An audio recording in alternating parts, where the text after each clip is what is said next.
The concept of financial freedom has been co-opted.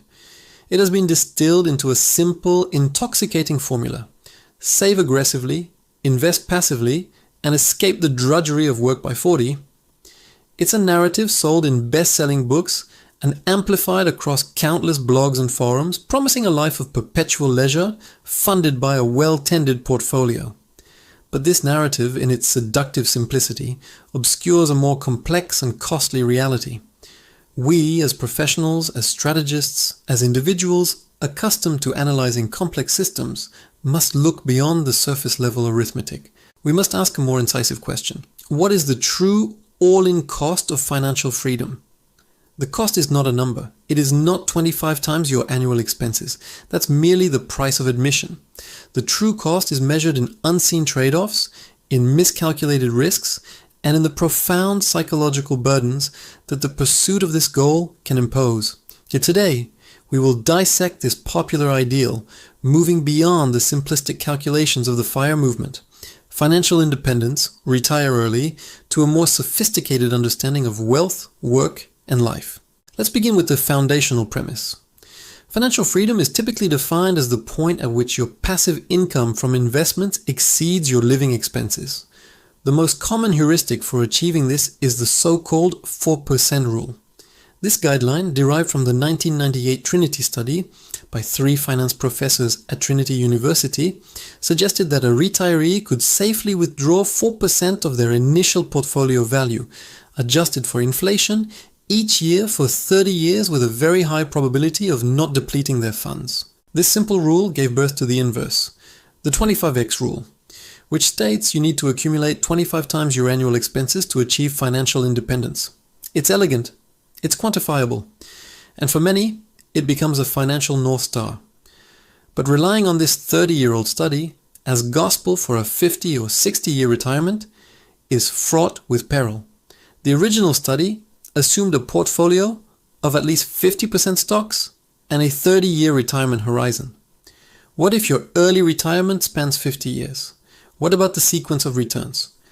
The creator of the 4% rule himself, William Bengen, has since revised his own guidance, suggesting a 4.5% or even 4.7% withdrawal rate is now feasible under certain conditions, while prominent financial planner Michael Kitchis argues that in today's market environment with lower expected returns, a rate closer to 3.5% might be more prudent for long-term planning. The very foundation is not as solid as we are led to believe. It is a probability, not a certainty, and it ignores the most significant costs. The first and perhaps most insidious of these costs is opportunity cost, specifically as it relates to your human capital. The standard FIRE playbook calls for an extremely high savings rate, often 50% or more, starting in your 20s and 30s. This is achieved through aggressive frugality and maximizing income in a stable, high-paying career. But consider the trade-off. Your 20s and 30s are the peak years for investing in your own skills, network, and earning potential. This is the period when your human capital, the present value of your future lifetime earnings, is your single greatest asset. According to a 2019 report from the Federal Reserve Bank of New York, the steepest earnings growth for college-educated workers occurs before the age of 40. Every dollar you divert from investing in yourself, whether that is for an advanced degree, a specialized certification, a calculated career risk like starting a business, or even relocating for a pivotal job opportunity, is a dollar that could have generated a far greater return than the market average. By optimizing solely for your savings rate, you may be systematically underinvesting in the very engine of your wealth creation, you. An S&P 500 index fund might return an average of 10% annually before inflation, but the right career move or educational investment can increase your income by 20, 30, or even 100%, a return that dwarfs passive investing in the early stages of a career. The relentless focus on minimizing expenses can lead to a dangerously risk-averse mindset, causing you to cling to a stable but capped income job rather than pursuing an entrepreneurial venture with asymmetric upside potential. The true cost here is the future, more successful version of yourself that you chose not to become. Beyond the financial opportunity cost lies the psychological toll. The journey to a high savings rate is not a passive activity. It is an active, daily process of restriction and optimization. This can cultivate a scarcity mindset that is difficult to shake even after financial independence is achieved. Researchers like Dr. Brad Klontz, a financial psychologist, have documented how our financial behaviors become deeply ingrained habits. The person who spent 2 decades optimizing every purchase and agonizing over every expense does not simply flip a switch and begin to enjoy their wealth. They often become what we call fearful savers, unable to spend the money they've accumulated, constantly worried about market downturns and portfolio depletion. They win the game but forget why they were playing. Chasing a net worth goal too hard can make you miss out on life. Don't skip social events. Good relationships bring happiness, so enjoy life while saving. This brings us to the technical costs, the complex, unsexy realities that are often glossed over in the popular discourse. The first is tax drag. Achieving financial freedom is not about your gross savings, it's about your after-tax, risk-adjusted returns. Tax loss harvesting means selling investments at a loss to lower your tax bill. A Vanguard study shows it can boost your returns by up to 0.75% a year. Next, we must confront the healthcare conundrum. For an early retiree in the United States, this is not a line item. It is a monumental financial hurdle. Before the age of 65, you are on your own. You must navigate the Affordable Care Act marketplace, where premiums can be substantial, even with subsidies. A 2023 analysis by the Kaiser Family Foundation found that the average benchmark premium for a 40-year-old was over $450 per month. For a family, this can easily exceed $10,000 or $15,000 per year, and that's just the premium. These plans often come with high deductibles and out-of-pocket maximums, meaning a single major health event could cost you an additional $5,000 to $10,000. Many in the FIRE community plan to manage this by keeping their taxable income low to maximize ACA subsidies. But this creates a dangerous paradox. You are a multi-millionaire on paper, but to afford healthcare, you must live a life of artificially low realized income. This constrains your spending and liquidity, forcing you to perform a delicate dance of Roth conversions and careful capital gains harvesting. It makes your retirement incredibly fragile and dependent on the whims of healthcare policy. This is a massive, ongoing, and unpredictable cost that the simple 25x rule utterly fails to account for. Then there is the beast known as sequence of returns risk. This is perhaps the single greatest threat to an early retiree. Standard retirement models are based on average long-term returns, but you do not experience average returns. You experience returns in a specific sequence. If you retire and are immediately hit with a significant market downturn, like the one in 2008 or early 2020, you are forced to sell assets at depressed prices to cover your living expenses. This permanently impairs your portfolio's ability to recover. Selling shares at the bottom has a much more devastating long-term impact than selling them at the top. A study by financial researcher Wade Pfau demonstrated that a portfolio could have the exact same average return over 30 years in 2 different scenarios, but if the bad returns come early, the portfolio fails. If they come late, it succeeds with money to spare. This return path dependency means that the 4% rule is not a static number. It is highly dependent on the market environment in the first 5 to 10 years of your retirement. Mitigating this risk requires a more sophisticated strategy than a simple 60-40 portfolio.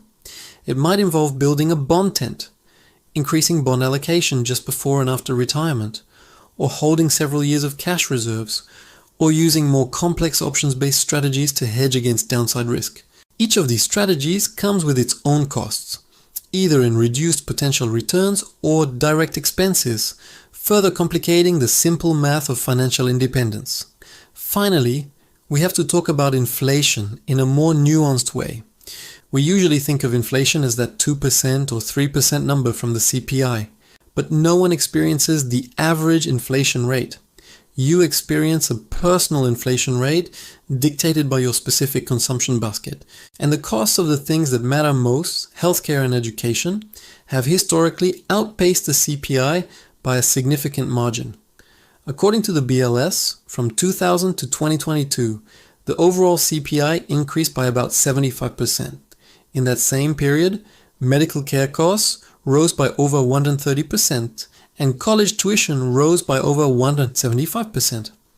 If your financial plan is based on your portfolio outrunning a generic 2% or 3% inflation rate, you are systematically underestimating your future liabilities. A successful plan must account for differential inflation across categories. This requires a more dynamic asset allocation, perhaps with a greater weighting toward assets that have historically provided a better hedge against inflation, like real estate, commodities, or treasury inflation-protected securities, TIPS.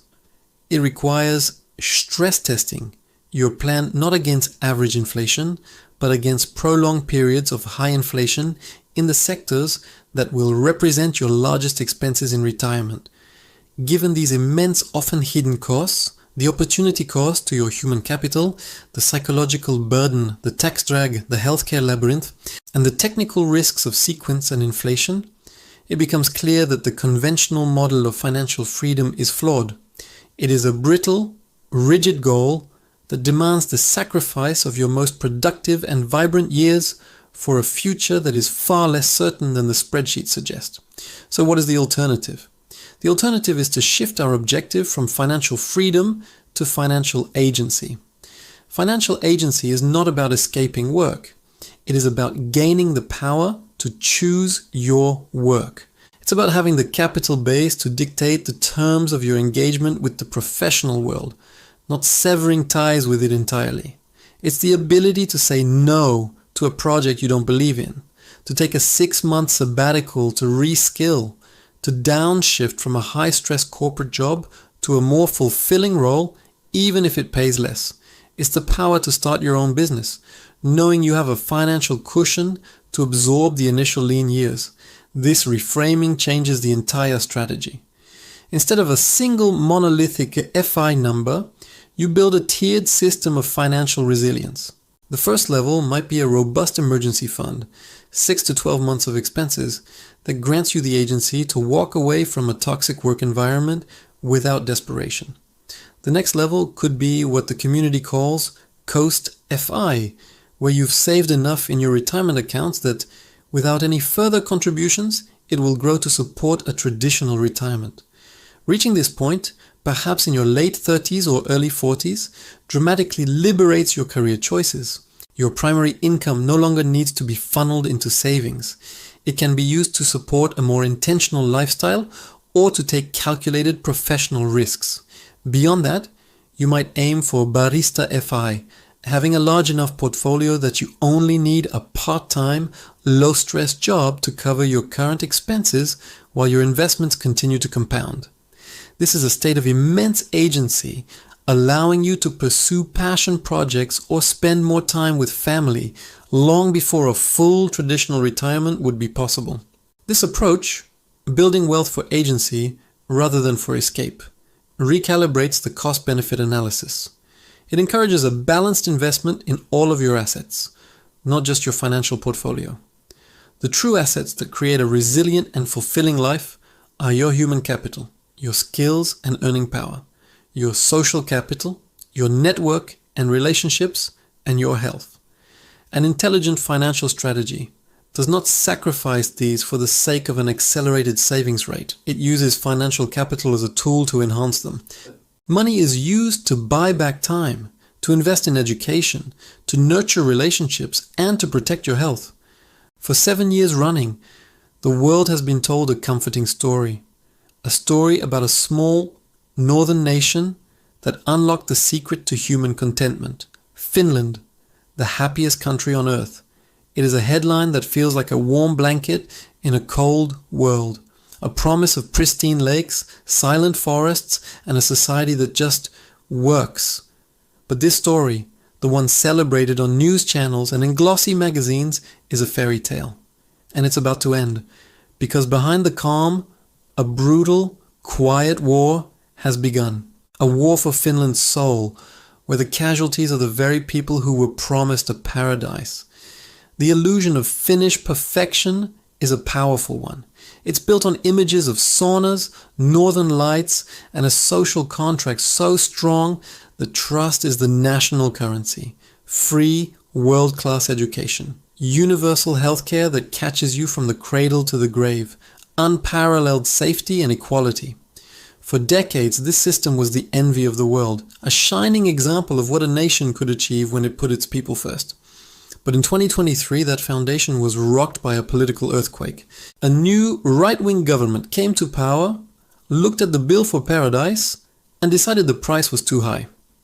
What came next was nothing short of a declaration of war on the Finnish way of life.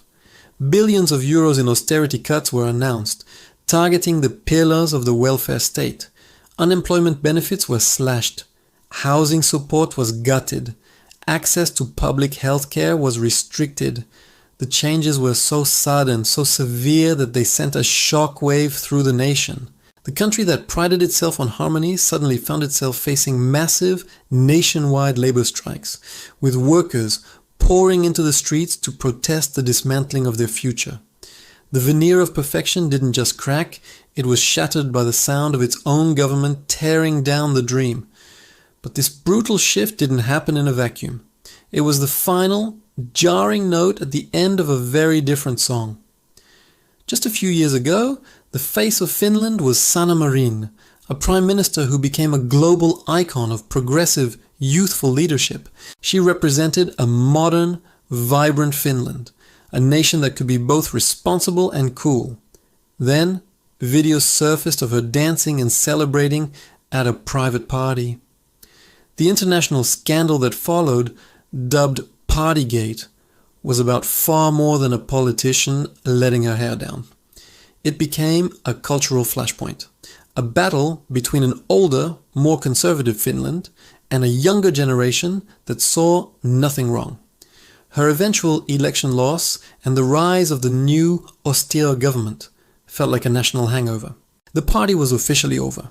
Sanna Marin's era now looks like the last glimpse of a carefree dream before the country woke up to a crushing economic reality. The debate over her leadership exposed a deep fracture in the Finnish identity, and her fall from grace became a chilling symbol of a nation turning its back on a more optimistic future, choosing instead a path of painful sacrifice. And the deepest, most disturbing sacrifice might be the one happening inside the minds of the Finnish people. For years, experts have been baffled by a dark paradox lurking beneath the happiness surveys. How can the world's happiest country also have one of Europe's highest rates of antidepressant use?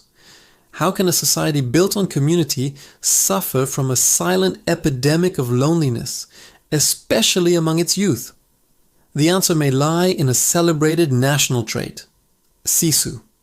It's a word that means stoic determination, resilience, and the quiet endurance of hardship. It's the spirit that helped Finland survive brutal wars and harsh winters. But some now believe the same cultural strength has become a prison. A pressure to remain silent, to never complain, to put on a brave face even when you're falling apart inside. The happiness surveys measure how satisfied people are with their lives, not how they actually feel day to day. And in Finland, it seems millions are satisfied with a life of quiet, dignified suffering, creating a fortress of silent misery hidden behind a smile. This isn't happiness. It's the perfection of emotional control. And it's breeding a mental health crisis that no global ranking can measure. This internal crisis is now colliding with an external one. In 2023, Finland made a historic decision to join NATO, ending decades of military neutrality to shield itself from Russian aggression. To the outside world, it looked like a smart, defensive move, but inside Finland, it came with a staggering, unspoken price tag. To meet NATO standards, the government committed to a massive military spending spree, including a $10 billion deal for state-of-the-art F-35 fighter jets. This decision was made at the exact same time the government began swinging an axe at social programs. While new mothers were seeing their benefits cut and unemployed workers were losing their safety nets, the nation's wealth was being funneled into advanced weaponry. It created a grim and unspoken reality. Finland was arming itself for a potential future war by bankrupting the very peace and stability its citizens cherish today. The government was choosing guns over butter, and for the average Finn, the cost of national security suddenly meant personal insecurity. But even the most advanced military cannot fight an enemy that is already inside the gates: demographics. Finland is facing a mathematical death spiral. Its birth rate has plummeted to one of the lowest in Europe, far below the level needed to replace its population. Meanwhile, its people are living longer than ever. The result is a demographic time bomb. A rapidly shrinking number of young workers is being forced to support a rapidly growing number of retirees. The entire welfare state was built on a pyramid scheme that required each generation to be larger than the last. Now the pyramid is upside down, and the system is on the verge of collapsing under its own weight. The logical solution would be mass immigration to bring in new workers and taxpayers. Instead, the new government is doing the exact opposite. Fueled by nationalist sentiment, they are enacting some of the strictest anti-immigration policies in Europe, making it harder for foreign workers to come and even harder for them to stay. It's an act of national self-sabotage, a country with a fatal disease refusing the only known cure. Finland is knowingly locking its doors while the population inside slowly dies out. For those living outside the major cities, the future has already arrived, and it looks like a ghost town. The competitor's video mentioned automation, but it failed to capture the chilling reality on the ground. In rural Finland, technology hasn't just improved efficiency, it has erased entire communities. Highly automated timber mills and paper factories that once employed thousands now run with a skeleton crew of a few dozen technicians. AI-driven logistics have replaced truck drivers, and remote service centers have eliminated local jobs. The result is a landscape of quiet, perfectly maintained towns, where almost no one under the age of 50 lives. The schools are closing for lack of children. The local shops are shuttered. The young have fled to the cities in search of jobs that are themselves becoming scarcer, leaving behind an aging population trapped in a high-tech museum of what their country used to be. This isn't progress, it's a slow, creeping erasure, a society so efficient that it no longer has room for its own people. All of this has ignited an unspoken war between generations. The baby boomers, who came of age during Finland's golden era, got the full benefit of the deal. They received free education, enjoyed secure jobs, and are now retiring with generous pensions, all funded by the system they built. But their children and grandchildren are inheriting a broken contract. The youth of Finland now face a brutal reality. They are being asked to pay some of the highest taxes in the world to support a system from which they will never receive the same benefits. Student aid is being cut, making education more difficult.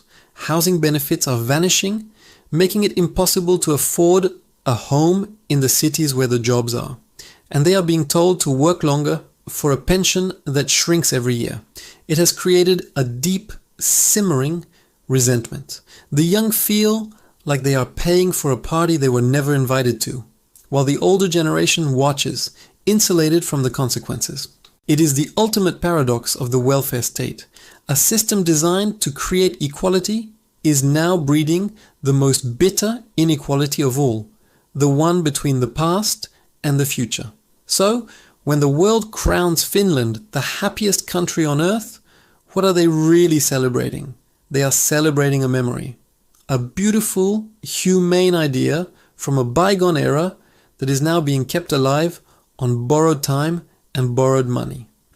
The Finland that wins awards is a phantom, a nation sustained by a reputation that no longer matches its reality.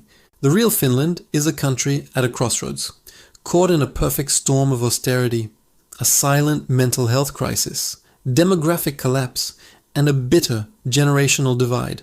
Its leaders are being forced to make impossible choices, dismantling the very things that once made them exceptional in a desperate bid to stay afloat. The question is no longer whether the finished dream can continue, but what will be left once it's gone. Because when you strip away the free healthcare, the generous benefits, and the social safety nets, what remains? A cold, dark country with an aging population, a shrinking economy, and a haunting memory of the paradise it once built, right before it was forced to tear it all down. History may remember Finland not as the happiest country in the world, but as the one that showed us that even paradise has an expiration date. What if the downfall of every great empire in history wasn't an accident, a war, or a stroke of bad luck? What if it was a formula, a hidden code embedded in human nature that predicts with terrifying accuracy when a superpower will rise, when it will rule, and when it will inevitably collapse? For centuries, historians believed the fate of nations was chaotic and unpredictable. But they were wrong. There is a pattern, a sequence of 7 stages that has played out time and time again, from the sun-baked stones of Rome to the fog-drenched streets of London. And the most unsettling part? This ancient code reveals that the United States is not in the beginning, or even the middle, of its story. It has already entered stage 6, the final stage before the end. This isn't a prophecy, it's a historical blueprint, a countdown that has already begun. And we are living through the last quiet moments before the clock runs out. It all started with a man who saw what no one else did. Sir John Glubb was a British general, an explorer, and a historian who spent decades living among the ruins of ancient civilizations. As he studied the rise and fall of the Assyrians, the Persians, the Romans, and the British, he stumbled upon a chilling discovery. Empires, he realized, seemed to have an expiration date. Despite their vast differences in technology, religion, and geography, their lifespans as a dominant power were shockingly consistent, about 250 years. From their initial explosive growth to the final, bitter implosion, the pattern held. It was like a biological clock ticking down to a predetermined end. Glubb called it the fate of empires, a predictable cycle driven not by invading armies, but by a decay that grows from within. It begins with an age of pioneers, an explosion of courage and innovation. Then comes an age of commerce, of immense wealth and influence. Then an age of intellect, of art and science. But then the rot sets in, an age of decadence, a time of pessimism, division, and financial ruin. Every single empire had followed this path. And what his findings revealed was that America, born in 1776, was entering that same dangerous 250-year window. But that was just the beginning of the story. The real proof lies in the stages. Every great nation begins with a fire in its belly, a sense of shared purpose that makes the impossible seem achievable. For America, this was the post-World War II era, a generation that had survived the Great Depression and defeated 2 of the most fearsome military machines in history, came home not to rest, but to build. They created the modern middle class, laid highways across the continent, and put a man on the moon. They believed in themselves and in their country. It was the age of pioneers, reborn. But victory is a slow-acting poison. Soon, that sense of purpose curdled into arrogance. The nation began to see itself not as a leader, but as the world's indispensable ruler. This led to the age of overreach. Instead of building at home, America began policing the world. Decades-long wars in Vietnam, Afghanistan, and Iraq drained trillions of dollars, and more importantly, the nation's focus and unity. Each conflict was sold as essential, but together they formed a pattern of a nation stretched too thin, fighting shadows on the other side of the world while its own foundations began to crack. The empire was trading its long-term health for short-term dominance, but the most catastrophic damage wasn't happening on the battlefield. It was happening in the one place that holds it all together, the treasury. For an empire addicted to spending, reality is the ultimate enemy. And on August 15, 1971, the United States decided to divorce itself from reality. On that day, President Nixon announced that the US dollar would no longer be backed by gold. In an instant, the very definition of money was changed.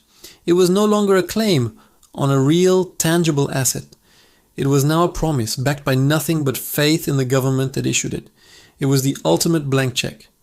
This single act unlocked the door to the next stage, the debt spiral. Without the discipline of gold, the government could print and borrow with no real limit. And it did. The national debt, which had been manageable for decades, exploded. Today it stands at an incomprehensible $34 trillion, a number that grows by $1 trillion every 100 days. It's a fatal addiction. It's like a family that stops earning and starts living entirely on credit cards, throwing lavish parties and buying expensive cars, all while knowing that one day the collectors will come knocking. This is the stage where an empire consumes its own future to pay for the present. The currency is debased, the savings of its citizens are silently stolen through inflation, and the entire system becomes a fragile house of cards, waiting for a single gust of wind to blow it all down. And what happens when the money becomes a lie? The society it's supposed to hold together begins to fall apart. When the economic foundation of a nation rots, the culture is next to go. This is stage 5. Social decay. It's a quiet civil war, fought not with guns but with words, beliefs, and a deepening sense of resentment. A scientist named Peter Turchin calls one of the key drivers of this stage elite overproduction. Essentially, a society begins producing far more highly educated and ambitious people than there are positions of power for them to fill. This creates a ruthless, zero-sum competition where political rivals see each other not as opponents, but as existential enemies. The symptoms are all around us. A 24/7 news cycle that profits from rage and division. Social media algorithms that push us into ideological echo chambers. A nation where two neighbors can look at the exact same set of facts and come to two completely different and hostile conclusions. We've lost a shared sense of reality. The virtues that once defined the nation, hard work, community, sacrifice, are replaced by vanity, victimhood, and perpetual outrage. The empire that once conquered the world now can even agree on what a country is for. This internal fracturing sends a powerful signal to the rest of the world. The giant is wounded. For decades, the world ran on one simple rule: trust in the United States. The US dollar was the global currency. The US military was the global protector. US markets were the safest place to invest. This trust was the invisible pillar holding up America's global dominance. Now that pillar is cracking. This is stage 6, the loss of trust, and it's happening faster than anyone imagined. Nations around the world are starting to quietly prepare for a future where America is no longer in charge. This movement has a name: de-dollarization. For the first time in 50 years, major oil producers like Saudi Arabia are openly discussing selling oil in other currencies, a move that would strike at the very heart of the dollar's power. The BRICS alliance, Brazil, Russia, India, China, and South Africa, is actively building a parallel financial system to challenge American dominance.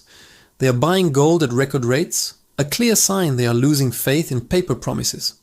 Allies who once huddled under America's protection are now questioning its reliability. This is the quietest but most dangerous stage. It's not a loud declaration of war, it's a silent, global recalculation. The world is placing its bets elsewhere, sensing that the empire's credit is running out. You don't have to take a historian's word for it. Perhaps the most terrifying warning comes from a man who deals not in history, but in cold, hard numbers. The billionaire investor, Ray Dalio. Dalio has made a fortune by analyzing data to predict major economic shifts. A few years ago, he turned his powerful computers to a new question: what causes empires to fail? His team studied every major empire of the last 500 years, and his findings were identical to Glob's, but with a terrifying modern precision. Dalio revealed that all collapsing empires show 3 clear signals at the same time. First, they have astronomical levels of debt and are printing huge amounts of money. Second, they have extreme levels of internal conflict and political polarization. And third, they are challenged by a rising external power. Dalio Ayer's warning was stark. The United States is the first country in its history to be flashing bright red on all three of these markers simultaneously. The debt is skyrocketing, the political division is at its worst since the Civil War, and China has emerged as a formidable economic and military rival. And coming from a historian is a theory. Coming from one of the world's most successful capitalists, it's a 5-alarm fire. So what comes next? What is stage 7? It's not the Hollywood-style explosion most people imagine. It is the great unraveling. It's the moment the system can no longer support its own weight. It's not one event, but a cascade of failures. It begins when the debt market freezes, because no one wants to buy the bonds of a bankrupt nation. The currency collapses, not overnight, but in a gut-wrenching spiral as global faith evaporates. Supply chains, once a marvel of efficiency, break down, leading to shortages on store shelves. Social order fractures as people, terrified and angry, look for someone to blame. Politics descends into pure vengeance. The institutions that are supposed to manage the crisis, the government, the central bank, the courts, are seen as illegitimate and powerless. This is the point of no return. You can't print faith. You can't pass a law to restore trust. The empire doesn't get conquered. It simply implodes, hollowed out from decades of decay. Rome became ruins. Britain became a museum. The Soviet Union became a memory. And each one of them believed, right up until the end, that they were the exception. The story of history is not a gentle whisper. It's a deafening echo. From Sir John Glubb's 250-year death clock to Ray Dalio's data-driven warnings, the message is the same. The stages are predictable. The patterns are clear. We see the poison of victory leading to overreach. We see the devil's bargain of a currency untethered from reality. We see the civil war of the mind tearing society apart, and we see the world quietly hedging its bets against us.